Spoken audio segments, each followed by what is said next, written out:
કેમ છો મિત્રો? આજે 5મી સપ્ટેમ્બર એટલે ભારત દેશ માટે શિક્ષક દિન. હા, તમે બરાબર જ સાંભળ્યું છે. મેં માત્ર ભારત દેશ માટે બોલ્યો છું. મિત્રો, વિશ્વ શિક્ષક દિન 5 ઓક્ટોબરના રોજ ઉજવાય છે, જે યુનેસ્કોની પહેલથી ઈસવીસન 1966માં યુનેસ્કોએ આવો એક પ્રસ્તાવ રજૂ કર્યો અને ઈસવીસન 1992 થી સમગ્ર વિશ્વમાં દર વર્ષે વિશ્વ શિક્ષક દિન 5 ઓક્ટોબરના રોજ ઉજવાય છે.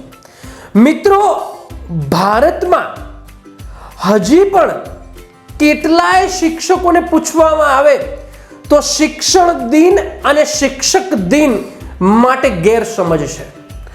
મિત્રો, શિક્ષક દિન 5મી સપ્ટેમ્બર છે, જે ભૂતપૂર્વ રાષ્ટ્રપતિ ડોક્ટર સર્વપલ્લી રાધાકૃષ્ણનની યાદમાં ઉજવાય છે, જ્યારે શિક્ષણ દિન એ મૌલાના અબુલ કલામ આઝાદની યાદમાં ઉજવાય છે, જે ભારતના પ્રથમ શિક્ષણ મંત્રી હતા, education minister.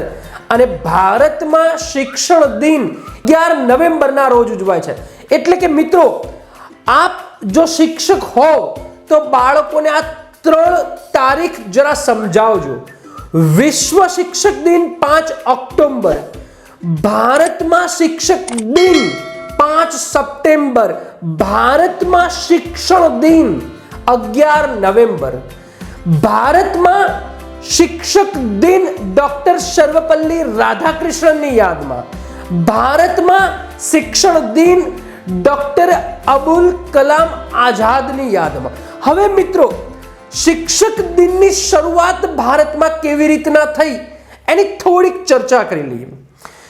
1962માં doctor Sarvepalli Radhakrishnan એ ભારતના રાષ્ટ્રપતિ બન્યા. એ પહેલા ચેન્નાઈમાં મિત્રો કોલેજમાં તત્વજ્ઞાનના પ્રોફેસર હતા અને શિક્ષક એ એમનો મૂળ ધર્મ હતો અને એમને શિક્ષક હોવું એ આત્મસન્માન હતું. તો જેવા 1962માં એ રાષ્ટ્રપતિ બન્યા તો એમના મિત્રો એમને શુભેચ્છાઓ આપવા ગયા કે આપ ભારતના રાષ્ટ્રપતિ બન્યા છો તો આપને શુભેચ્છા. તો ડોક્ટર સર્વપલ્લી રાધાકૃષ્ણને કહ્યું કે મારે આ રીતના શુભેચ્છા નથી જોઈતી. હું રાષ્ટ્રપતિ બન્યો છું એની શુભેચ્છા નહીં, પરંતુ મારી યાદમાં તમે શિક્ષક દિન ઉજવો એ મને ગમશે. અને 1962 થી દર 5મી સપ્ટેમ્બરના રોજ ડોક્ટર સર્વપલ્લી રાધાકૃષ્ણનની યાદમાં ભારતમાં શિક્ષક દિન ઉજવાય છે.